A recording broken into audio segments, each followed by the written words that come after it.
How can we make the world better? By making ourselves better. The Dr. Joe Show explores how you can make positive personal change by using his groundbreaking and highly effective I Am approach to understand who we are and why we do what we do. Your small changes can have big effects. Join us now for the Dr. Joe Show with Mark Stiles of Stiles Law and your host, Dr. Joe Schrand. Hey there. Welcome to the Dr. Joe Show with your host, Dr. Joe. Wow, Tom. Tom. What? Tom, Mark. Who you was almost that? skipped me. I can't even believe that. Mark, this is fantastic. This is now a new theme. Uniqueness. Not a new theme. No, that's true, actually. I mean, but really, you've been doing this. Unique snowflake. I like it. I mean, for 249 episodes, it was basically the same intro from you. Right. And now, right. Other than some variations of pitch and tone, and I think I stammered one time or two. And I think if you remember, there was one time I choked on my saliva doing it, and a couple times I didn't clear my throat in time. So there's unique. Each time was live, so I would venture to guess if you scraped it with AI, there'd be differences. And probably none the same. However, we're going to take it a step further and change the tonality, similar to your theory of mind with the lasagna, right? How would you like your lasagna? Well, sometimes it's going to be a seductive lasagna, and sometimes it's going to be a complaint. Yeah. We can actually probably do that exercise at some point. It's always interesting to hear the different tonalities. Tom, can you introduce our guest for tonight? Sure thing, Dr. Joe. Tonight we are welcoming back for the third time, Pat Girondi.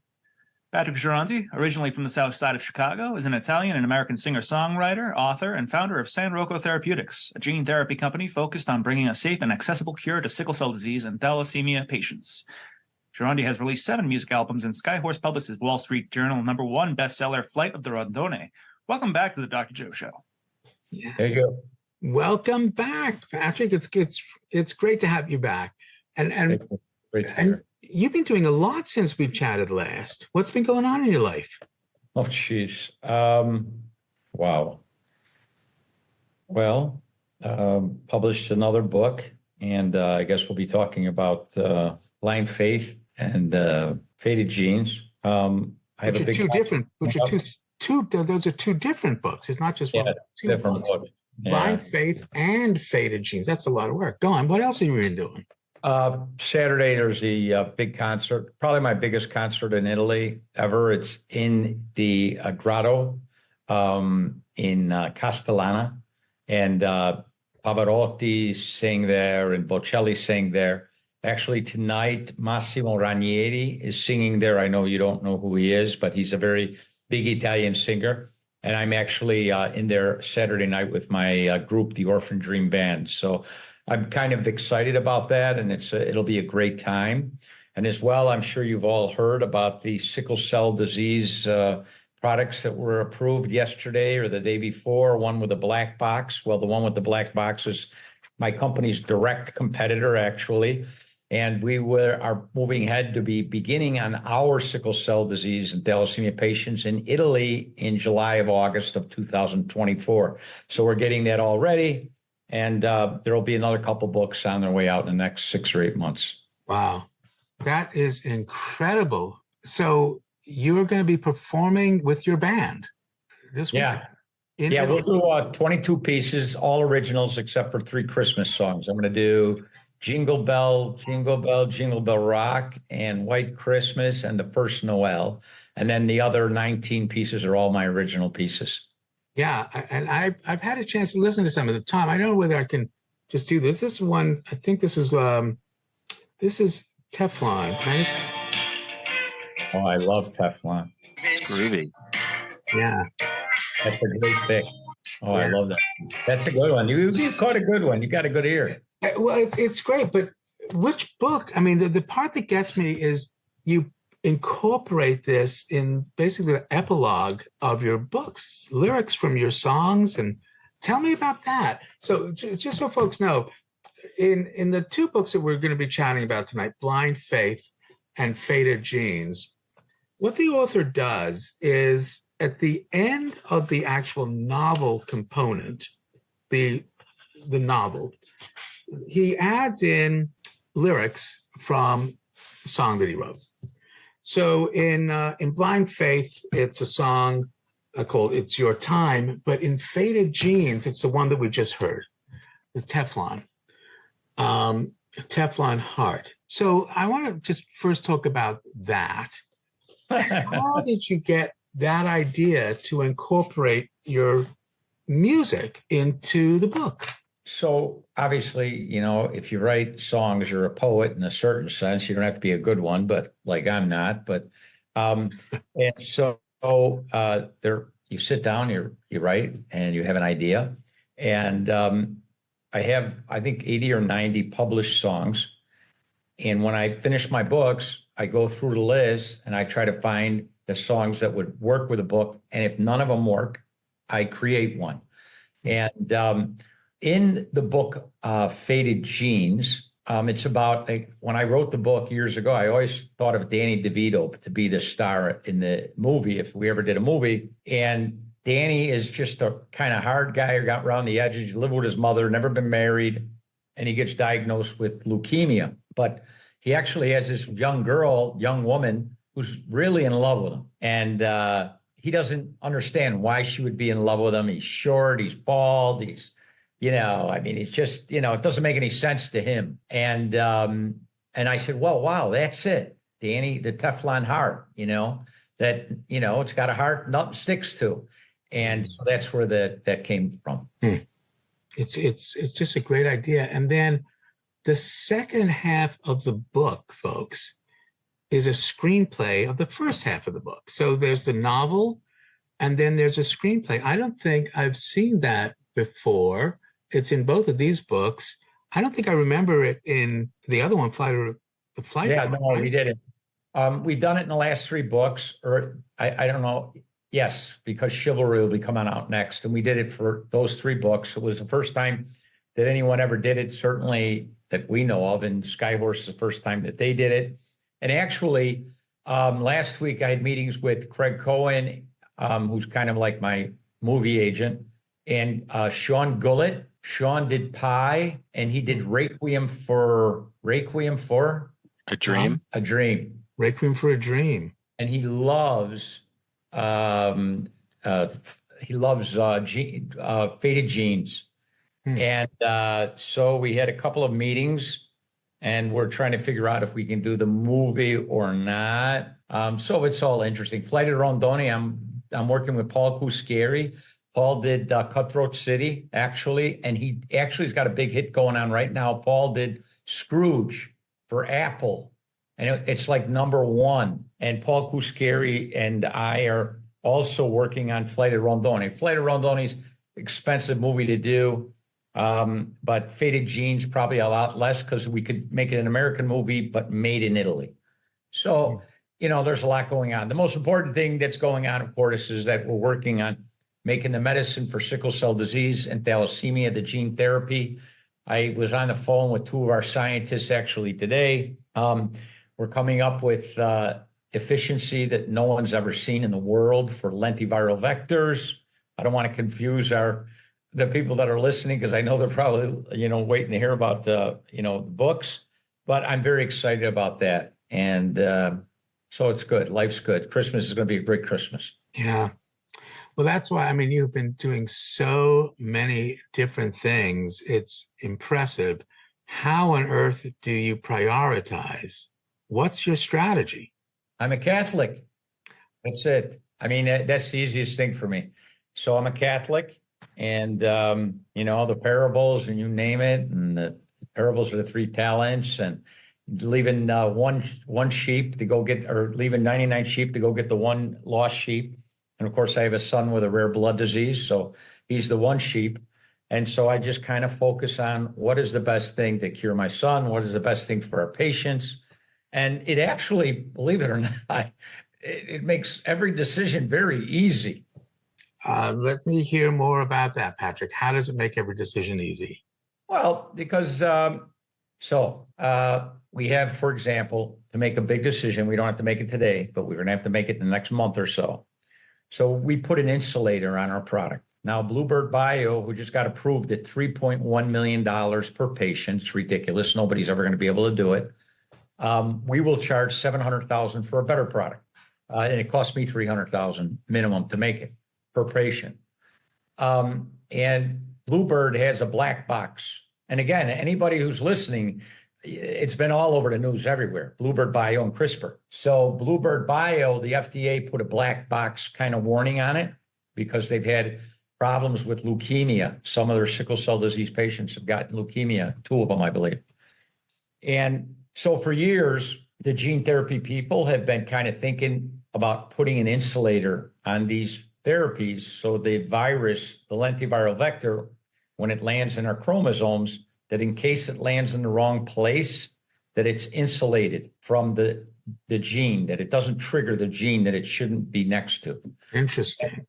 So we, right now, using the insulator, we are not getting as good results, not as effective results. And we're going to have to what are we going to do, kids? Are we going to go for the more effective gene therapy, or are we going to make it less effective and hopefully more safe?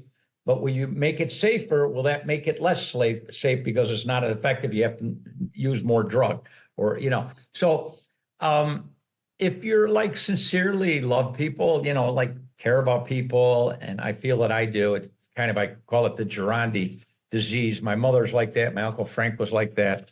It's kind of easy, and you just sit there and you're not always going to be right, but if you have the right intentions, you can never make the wrong decision, even if it is the wrong decision. Interesting thought. And also about being safe and effective, because we certainly want medications that are safe and effective. But I am very proud to say that we have sponsors who are absolutely safe and incredibly effective. And with that in mind, we'll take a commercial break. We'll be right back with the Dr. Joe Show and listen to our safe and effective sponsors. Hey, folks, thank you for listening to the Dr. Joe Show. We've been investigating whether or not we want to bring sponsors into our podcast. What are your thoughts? Do you know somebody who might be a good partner with the Dr. Joe Show, who may want to align their product or service with the Dr. Joe Show? Think about it. And we're back with the Dr. Joe Show, speaking with author Patrick Girondi, artist, creator, activist for sickle cell anemia. All of it right here on the Dr. Joe Show. Yeah. Welcome back, Pat. It's really great chatting with you again and hearing all the stuff that you're doing for so many. At the end of the break, we were talking really about God. And I think, could you just tell us a little bit about blind faith? Because there are even, there are chapters in here talking directly about God. Okay. Yeah. So Blind Faith was a real easy book for me to write. And it's because I deal with so many different religions. So I deal with Jewish people and Hindu people and Buddhist people, and of course, Christians. And it's because the diseases that we cover, sickle cell disease and thalassemia, has so many different, people from different religions. And they're all basically, in a lot of ways, for me, the same, that we all believe that there's something came, they talk about the big boom, planets smashing together. And then, you got to say, okay, and the planets that smash together, where did them come from? So I kind of always deal with this with people, and often I get challenged from time to time. And I kind of say, well, you know what? I was born a Catholic, and,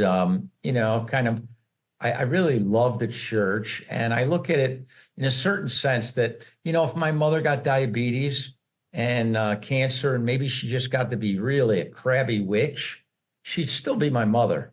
And that's how I look at the Catholic Church. And it works really well. And so I always wanted to write something that kind of put the believers against the non-believers. And I thought about it. And so sure enough, I was a trader for many years in Chicago, and I was a member of New York Stock Exchange and the Eurex and the Sofx and all of these different exchanges. So I know a lot about, the markets. And so I said, well, wait a minute. Here we've got this greedy kind of a brother.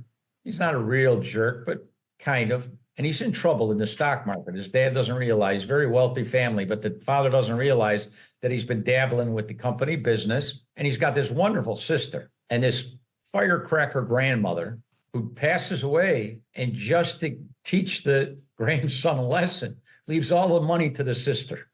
Now, the brother, he needs the money because he's got a big hole from all of his stock loss. And he doesn't know what to do, but he has a very close friend who's a Jewish atheist attorney. And the brother goes and tries to talk to the sister, and basically goes into her room when she's not there one day.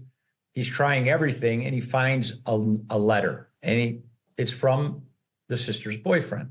And he reads it, and he looks at the date. He said, well, wait a minute, my sister's boyfriend, died June 8th. And this letter's from August 5th. What the hell? So now the brother, he says, okay.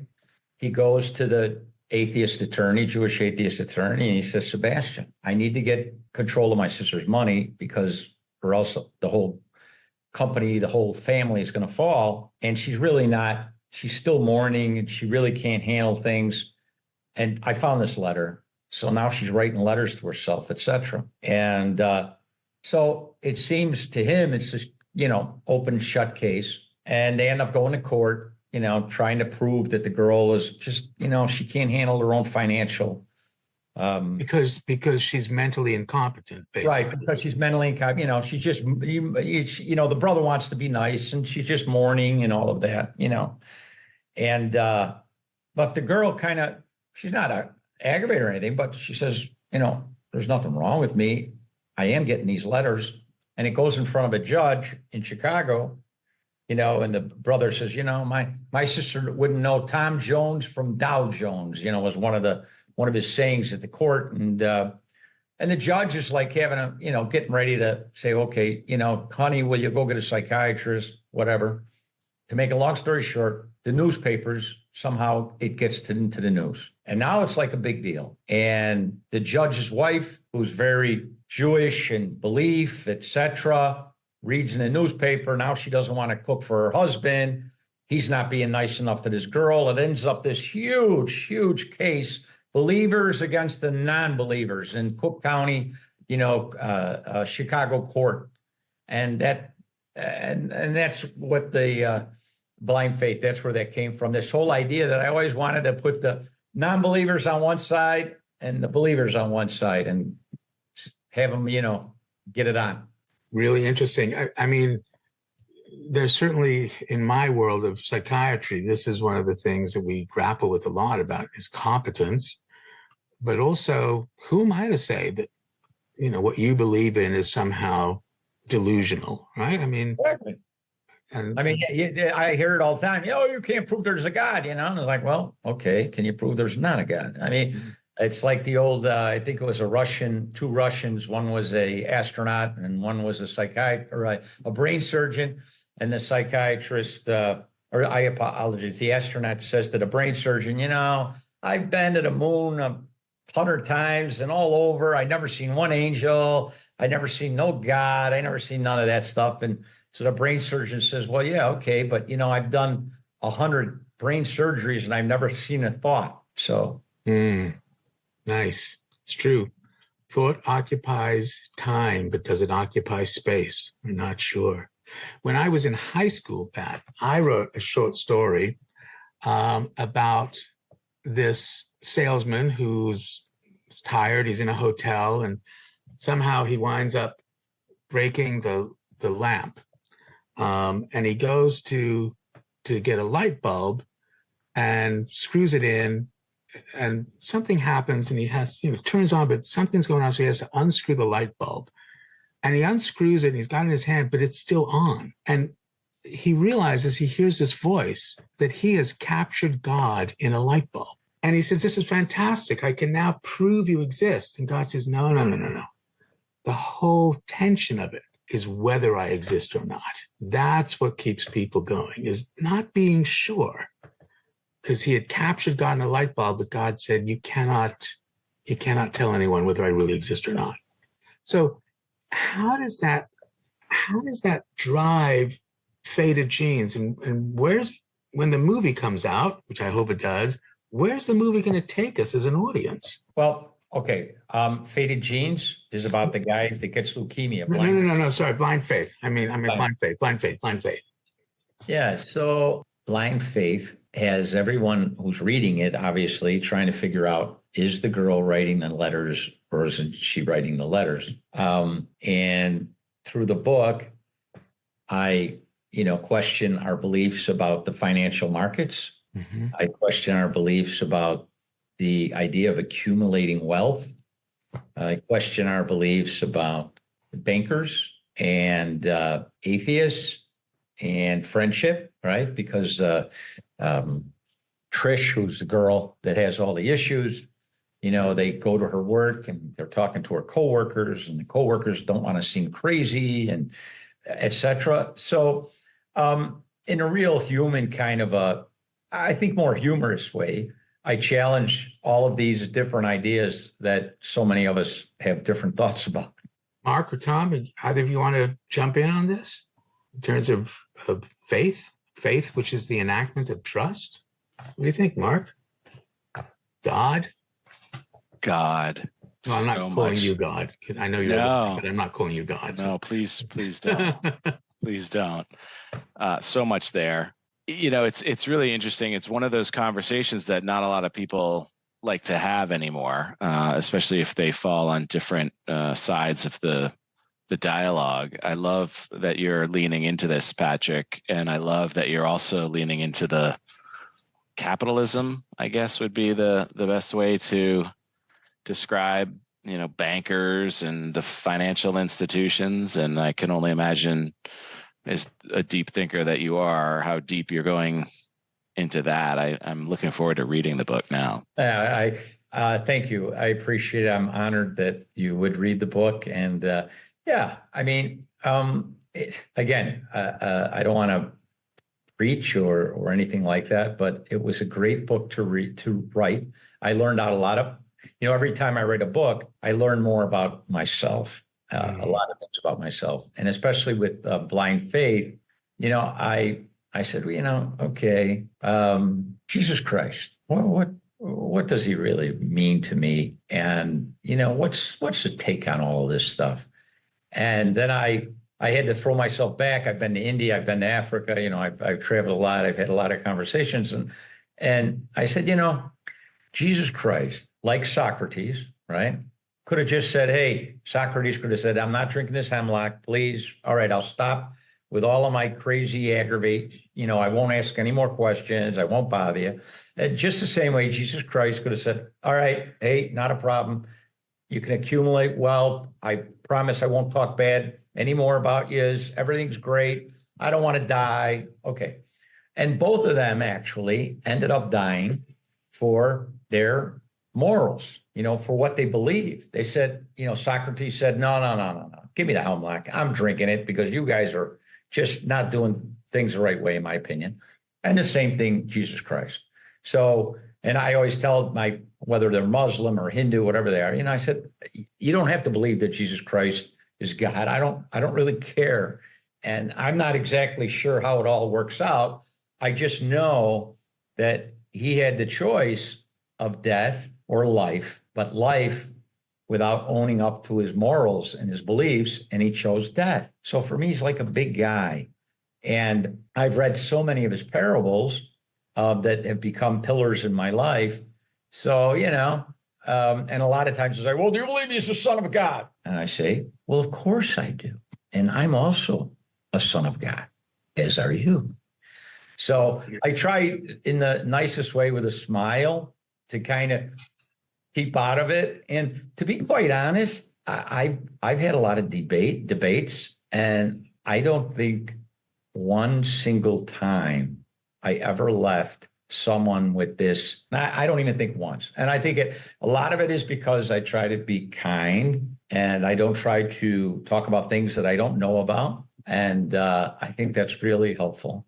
And so blind faith, it travels around all of those things. Like Mark says, the stock market, capitalism, and it gets into it all without like lecturing and without fighting about it. It just kind of lets you see kind of a different, take a different view of it.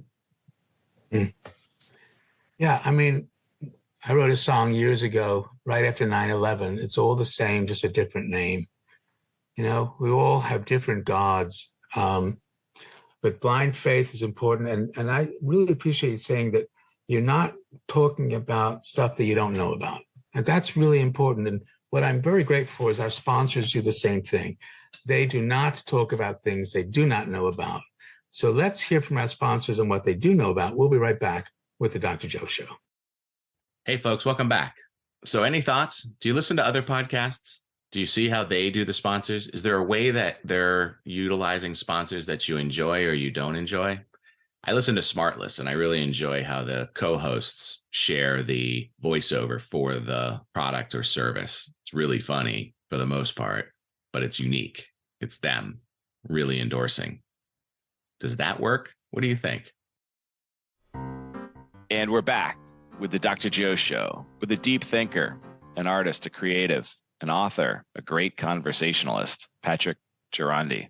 Yeah, it really is a great conversation. We're talking about God and spirituality, but let's not overlook the other side of this, which is what you're talking about, the finance and the financial sector.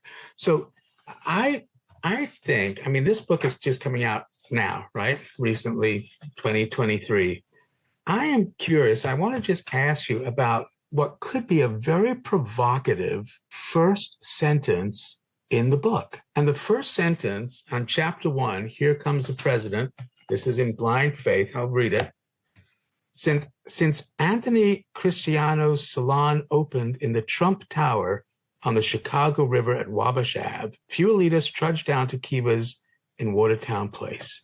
I think for some people, Patrick, Trump Tower is just going to jump out and they're going to wonder what is going on in the rest of the book.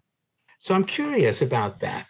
That is absolutely, I think, a creative choice to center the opening of this in Trump Tower in Chicago.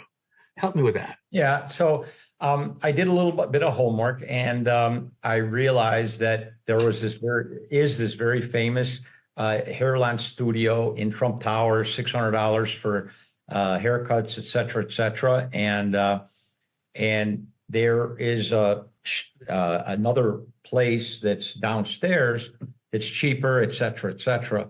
But all of the people that want to be seen go upstairs to Cristiano, I think is Anthony Cristiano's place, and they're not seen anymore in the other beauty salon. And I said, well, you know what, I like it. Let me start out that way. Yeah. And what is the tone that you're trying to set with that? Putting on airs, believing in money instead of in people. Yeah. Which, is certainly one of the struggles that we have today in big finance and big business. We're struggling with that a lot. Mark? Well, it's worship, right? It's worship. Money becomes their God, right? Right. The CEOs, come on. Who ever heard of a CEO 30 years ago? What the hell was a CEO? You didn't even know what it was. I don't mean, really, literally. I say their CEO is for crazed, egotistical opportunist. But 30 years ago, CEO, I wouldn't even know what it was. And now they're gods. They are gods. And I even had in a court case against Bluebird Bio, and the CEO's name is Nick Leshley. And it's an amazing story, by the way. And so we needed to depose Nick Leshley, the CEO of Bluebird Bio, because he had sabotaged the product, and we had a lot of proof on it, and we needed to talk to him. And we got a motion to quash from his attorneys. And basically, the most important reason why they objected to us deposing Mr. Leshley is that he was the CEO of a publicly traded company and did not have time.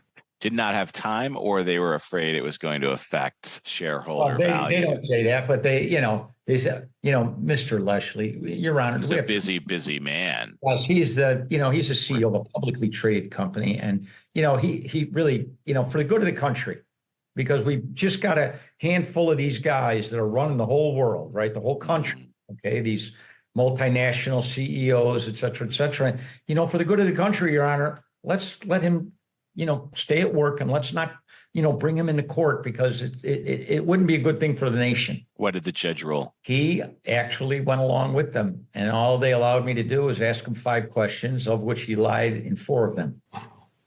And what happened with the lawsuit? We might want to. It settled out of court. Like 95% of them do. So I basically was going against Memorial Sloan Kettering in New York and Bluebird Bio, and have it all approved. Took 6 years to get it all. I can't tell you what I settled for because it's confidential, and I could get in trouble for that. But I'll tell you, so you can begin guessing. My attorneys got 11 million. And we settled, and there was so much lying. And I have a very close friend, name is Ken Sussman. He's an attorney in New York, and he's very frustrated as well. He's probably 60-ish now. And he goes, Pat, next time somebody asks me if I can recommend a good attorney to him, I'm going to tell them you don't need a good attorney. You need a good actor, because these judges sit up there and all the lawyers are all lying. They're all lying. So he's trying to figure out who's lying the least. So you don't need a good lawyer. You need a good actor. And by the way, and I don't want to open up a ton of can of worms, but. Oh, you just did. What we should. But look at all of this stuff. Me Too, the pedophile thing with the Roman Catholic Church. Don't get me wrong. There's some real bad guys out there in both instances. But now we have seen time and time and time again that for money, people are willing to go into court and make false accusations, try to get them to stick, and very often do get them to stick. One of the famous ones happened 2 years ago was about the mother. The boy got her young son, whatever he was, 18, 19 years old, got accused of rape. He was going to accept because they were going to give him 6 years instead of 30 or whatever. And he was actually going to accept it because the family didn't have any money, because, of course, to fight in court, you need a lot of money, a lot of patience, a lot of time. And the mother actually put it on Facebook, and somebody had taken a picture of her son at a baseball game where he said he was, but didn't have proof that he was there. And it's not one. There's hundreds and hundreds, and I believe in thousands. I've seen it happen where you will have the victim who's really not the victim. He's just the predator, or she's a predator trying to make money. And so you get in front of it, you get a good attorney who is working hard for his client. He's not really interested whether the client is right or wrong. He's interested in if he can, make a payday. Even guilty people are entitled to have an attorney. So it's I hope what you're saying is not true. There are obviously outlier situations where you may be spot on, right? Bad doctors, bad pharmacists, bad attorneys, bad cops. Let's, continue it on. But, does that rotten apple? Well, again, if you have the proof, then I believe you. If you don't have the proof, I don't believe you. And it's a shame. People say, well, Harvey Weinstein, Bill Cosby, they were convicted by a jury of their peers. And guess what? So were the witches of Salem. They were also convicted by a jury of their peers. And I've been around the block too long. I grew up on the south side of Chicago. We have a saying, and it is, I'm not true to my word, I'm true to my friend, which means that I'll go in front of a judge and lie 50 days from Tuesday to make sure that my buddy don't get pinched for robbing a car, for stealing a truck, for whatever it is. So you would agree, though, that not everybody with that, and some have ingrained integrity and would not put their hand on a Bible and lie or present a falsity to the court. That I don't know about anymore, because the court costs now today. My average attorney, now, is about $900 an hour. And like I said, it cost me $11 million at the end. When you have these cases and there's monies at stake, et cetera, and the courts are so overrun, so that my case took 5.5 years from start to finish. Okay. Yeah, I fired a couple of attorneys. If I had to say the 20 odd attorneys that I went up against, if I would have said how many of them I really thought, wow, they're really trying to do an honest job, a good job and all of that. Wow. I think there was maybe 3 that I would say, wow, that guy really does care about what the truth is. He's not trying to, take advantage. There's a wonderful thing called attorney's eyes only, which is a great invention. And that is that, like, I had that. So in other words, I was going against Bluebird Bio and Sloan Kettering, but they had convinced the judge that I couldn't see any of the proof. It's called attorney's eyes only. So only your attorney's going to see it. And then your attorneys can advise you. And they use the excuse that, it's a way to protect intellectual property, et cetera.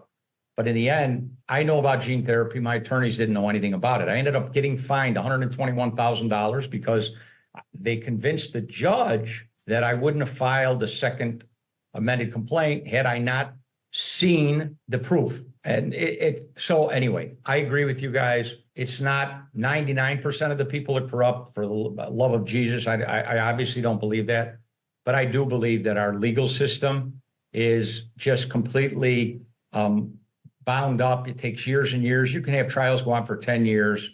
They've thrown out the statute of limitations on a lot of this stuff, which I think is really ridiculous as well. And I'm not really crazy about the legal system, but yeah, there's a lot of good attorneys. There's a lot of good doctors, a lot of bad doctors, a lot of, but if you had to say, is it 90-10? No, I said, no, it's probably 50-50. You're right. Some of these court cases can go on for years and years and years, but not the episodes of the Dr. Joe Show, because each little chunk is about 13 minutes. So we cannot go on for years with this piece because we're going to hear from our sponsors, but we're going to come back with a very active discussion here on the Dr. Joe Show. We'll be right back. Hey, welcome back. And again, we're super grateful for you listening to the Dr. Joe Show.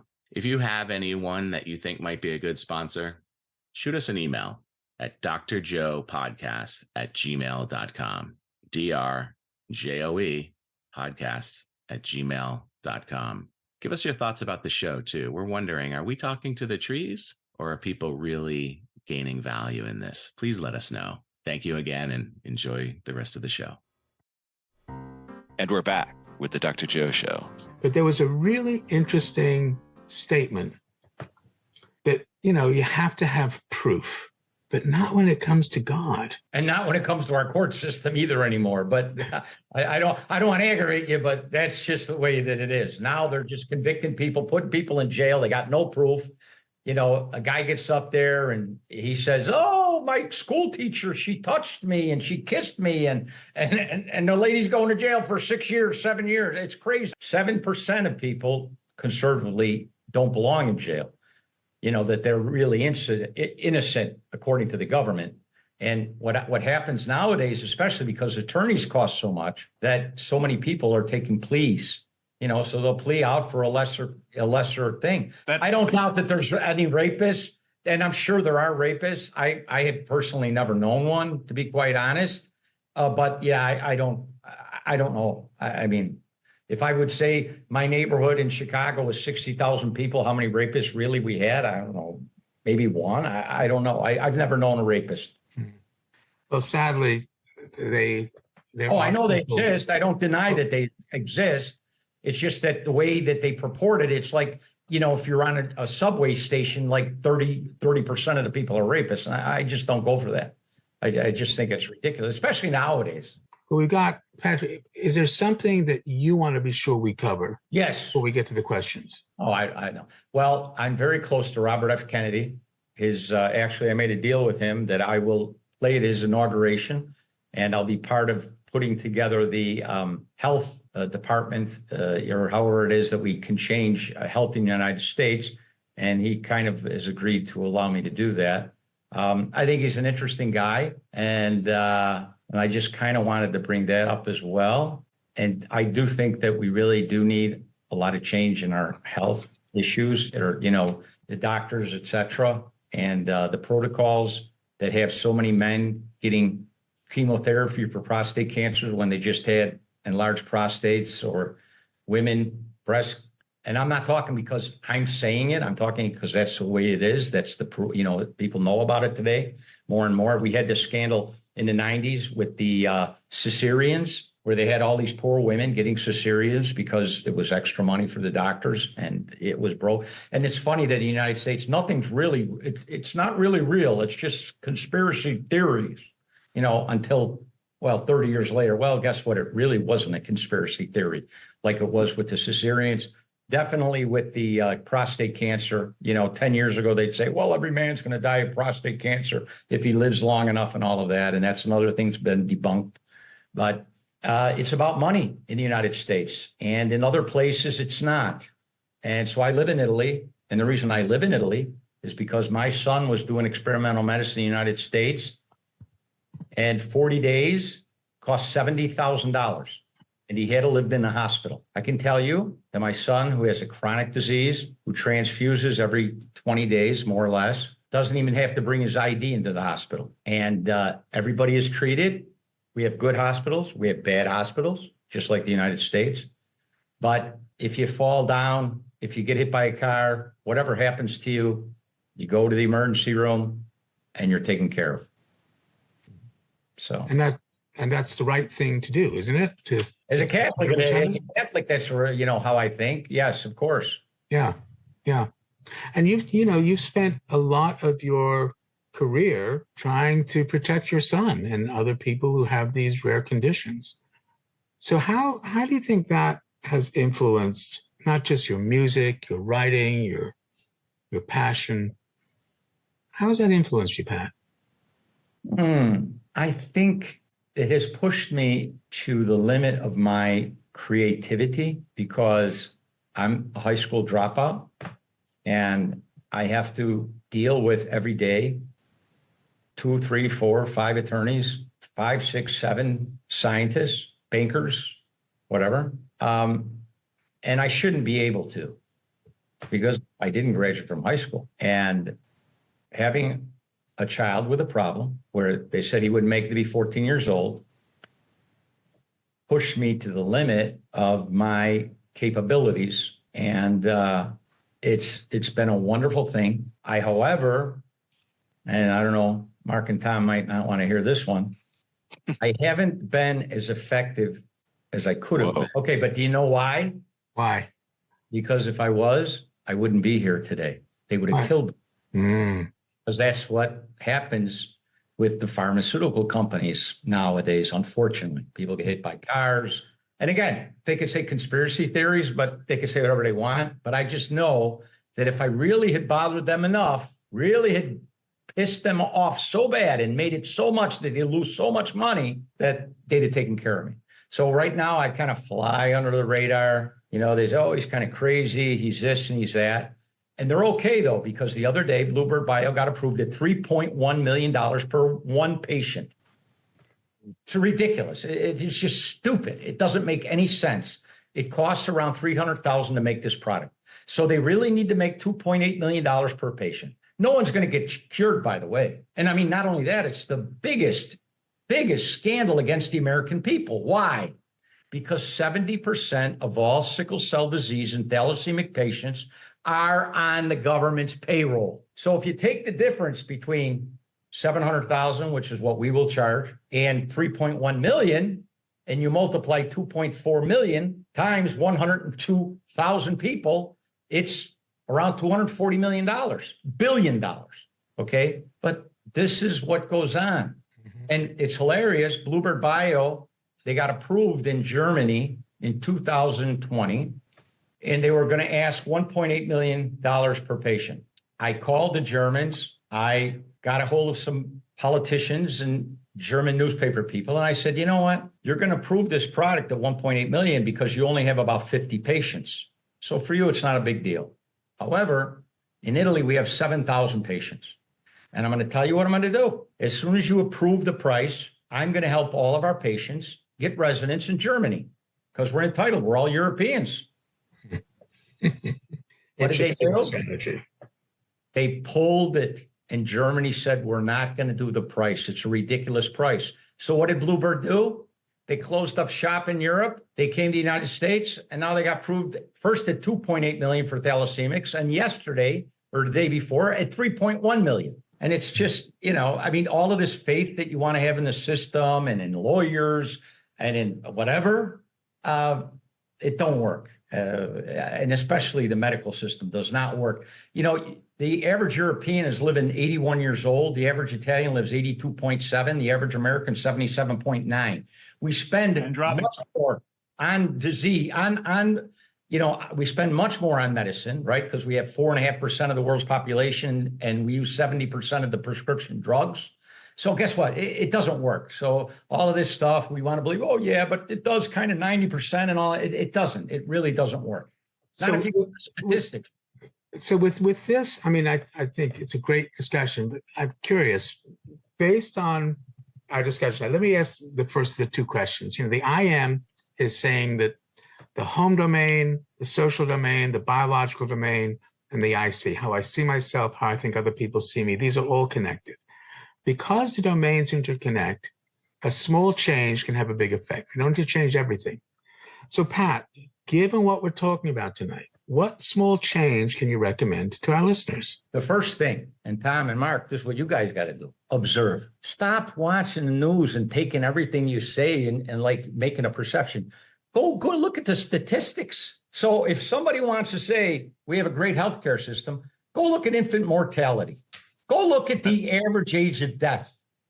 Go look at how many pills people are on. You can find it. Be observant. And that's one thing that I have a lot of problem with most people, because everybody wants to pick up, look at TikTok, look at Facebook, look at all of these things, get these one things, don't want to read books anymore, don't want to do none of that. And they're really taking from their own personal experiences and saying, oh, this is the world because this is how I see it. So my first thing is observe. Go and try, look at the statistics more than anything that. Now, I know they can skew them as well, by the way. So I'm actually very careful when I read the statistics even. So that's the first thing. Observe. That's a great small change to make. I could not agree more. It is so important to have one's own perspective on the world. And there's so much information right now. It's difficult to curate that. But observe is good. The second truth of the IM. Reflect. Everyone's got an IM. One sec. Because of this, you control no one. You influence everyone. You get to choose the kind of influence you want to be. Patrick Girondi, author, creator, person who's helped millions. What kind of influence do you want to be? I always tell my sons that when I die, on my tombstone, I just want to put on there, era un bravo agnão. That in our dialect means basically he was a nice guy. Case closed. Well, folks, great discussion. How do we find the books, Patrick? Target, Amazon. I don't know if Croc's carrying. I'm not sure the bookstores, but I know Target and Amazon. And we will post it on our website. Faded Genes, Searching for Your Cure and Finding Home in Altamura, Italy. And the other most recent book is Blind Faith. And you've got another one coming out soon? Chivalry is coming out. And after that, Healthcare Criminals, or Criminals in Healthcare, is coming out after that. That's great. Well, we want to have you back when those come out too, and have a great concert this week. I apologize. I don't want to offend anybody, aggravate anybody, whatever. But like I said, just, hey, again, observe and reflect. Yeah. This is the Dr. Joe Show, right? Exploring who we are and why we do what we do. So there's no offense taken. It's always a great discussion. And we will definitely have you back for those next couple of books. Have a great concert. And for those who are in the States, if you want to see the concert, you got to go to Italy. All right. All right. Good night, folks. Bye, Mark. Bye, Tom. Thank you. Bye.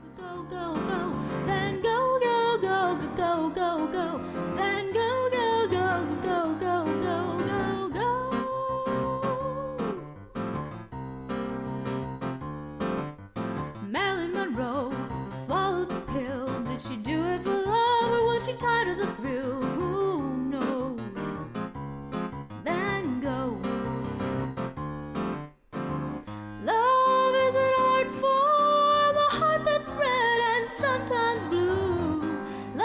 a design on you.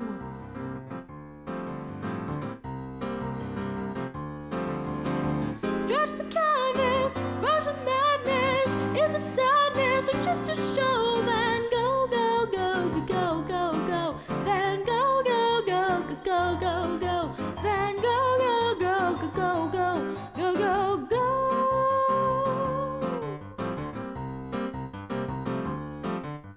Someone you know picked up the phone. Did they do it for love or feared being alone? Who knows? Van Gogh. Love is an art form, a heart that's red and sometimes blue. Love has a design on you.